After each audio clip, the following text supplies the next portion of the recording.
নেতিবাচক ধারায় শেষ হয়েছে ঢাকা শেয়ার বাজারের লেনদেন। সার্বিক সূচক ডিএসসি এক্স 22 পয়েন্ট কমে দাঁড়িয়েছে 5371-এ। বেচাকেনা হয়েছে 591 কোটি টাকার। লেনদেনে অংশ নেওয়া প্রতিষ্ঠানগুলোর মধ্যে দর বেড়েছে 102টির, কমেছে 235টির, আর অপরিবর্তিত আছে 56টির দর। এবার বাজার নিয়ে বিশ্লেষণ শুনবো সিটি ব্যাংক ক্যাপিটালের। ওয়ালটন ফ্রিজ কিনে অনেকের মতো আপনিও হয়ে যেতে পারেন মিলেনিয়াল। সেরা পণ্যের সেরা অফার। আজ মার্কেট দিনের শুরুতেই ঊর্ধ্বগতি নিয়ে তার লেনদেন শুরু করে, কিন্তু দিনের শেষ ভাগ এসে বিনিয়োগকারীদের মধ্যে সেল প্রেসার বৃদ্ধি পায়। ফলস্বরূপ মার্কেট প্রায় 22 পয়েন্ট নেগেটিভ নিয়ে তার আজকের লেনদেন শেষ করে।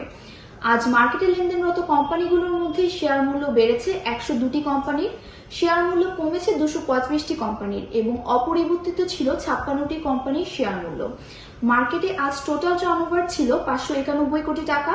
মার্কেটে গত সপ্তাহের এভারেজ টোটাল টার্নওভার ছিল 764 কোটি টাকা এবং চলতি সপ্তাহের 3 দিনের এভারেজ টোটাল টার্নওভার ছিল 520 কোটি টাকা।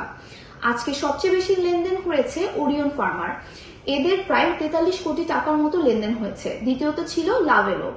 গেনার লিস্টে প্রথমেই দেখতে পাচ্ছি ওয়াইপিএল কে, দ্বিতীয়ত ছিল মিথুন নিট।